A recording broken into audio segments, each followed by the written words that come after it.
जय गुरुदेव। प्रणाम सभी को। निरोग जीवन के महत्वपूर्ण सूत्र अध्याय 10। लास्ट टॉपिक में हमने पढ़ा था पान से होने वाली हानियों के बारे में। आइए आज के टॉपिक की तरफ आगे बढ़ते हैं। हत्यारी अफीम। शराब, तंबाकू, पान आदि की भांति अफीम भी प्रचलित है। इसका नशा घातक है और तनिक सी अधिक मात्रा में लेने से मृत्यु तक का भय है। श्रीयुत पैटन ने भारत में अफीम नामक पुस्तक में इस प्रकार लिखा है। भारत में बच्चों तक को अफीम दी जाती है। थकावट तथा जाड़े को भगाने के लिए भी इसका उपयोग किया जाता है।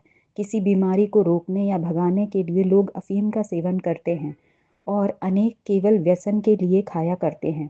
ये सभी सेवन के तरीके कृत्रिम और अनुचित हैं। बच्चों को देने से वे नशे में पड़े तो रहते हैं, किंतु उनका स्वास्थ्य नष्ट हो जाता है, भूख मर जाती है, स्वाभाविक चैतन्य शक्ति, उल्लास, उत्साह, प्रसन्नता मारी जाती है, शरीर कृश, दिमाग निर्बल और रक्तहीनता हो जाती है।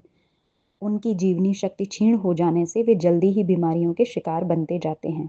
दवाइयों तक का उन पर कोई प्रभाव नहीं पड़ता। ऐसे बच्चे जब अध्ययन में पढ़ते हैं तो उनमें एकाग्रता और कुशाग्रता का अभाव होता है। थकावट और जाड़े से मुक्ति के लिए इसका प्रयोग करना मूर्खता है, क्योंकि इससे कहीं स्वास्थ्यकर वस्तुएं इसके लिए उपलब्ध हो सकती हैं। क्षण भर नशे में हम यह भूले रह सकते हैं कि हम थके हुए नहीं हैं, किंतु अफीम का नशा उतरने पर और भी निर्बलता एवं आलस्य धर दबाता है। न दर्द, न थकावट, न जाड़ा, कोई भी हटते नहीं, वरन नशा लाकर रोगों तथा थकान के वास्तविक लक्षणों को ढक देते हैं।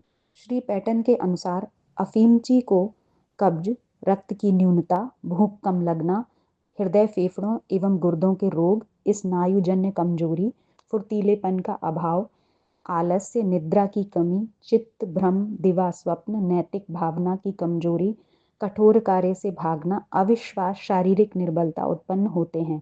इनके अतिरिक्त जीवन तत्वों को छीड़ करने और शरीर को निस्तेज बनाने में अफीम का प्रमुख हाथ है। पाकाशय निर्बल हो जाने के कारण अफीमची सूखता जाता है। मानसिक क्षेत्र में अफीम के प्रयोग से ज्ञानात्मक शक्तियां निर्बल होती हैं, विशेषतया स्मरण शक्ति बिगड़ जाती है, स्नायु और ज्ञान तंतुओं में रोग लग जाते हैं।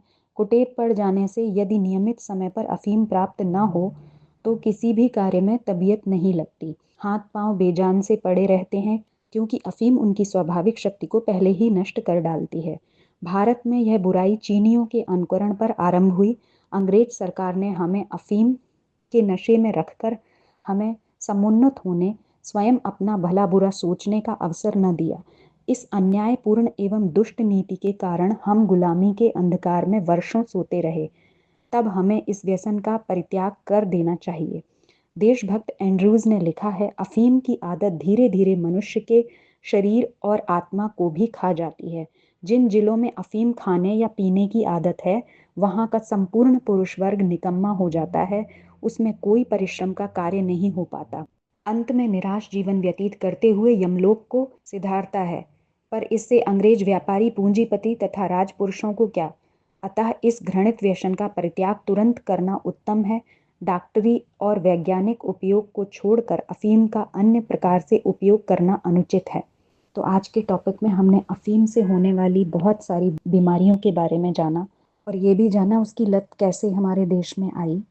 तो अगर हम अपने आप को स्वस्थ रखना चाहते हैं तो इस तरह के व्यसन में हमें नहीं पड़ना चाहिए। आज के लिए इतना ही। जय गुरुदेव। प्रणाम सभी को।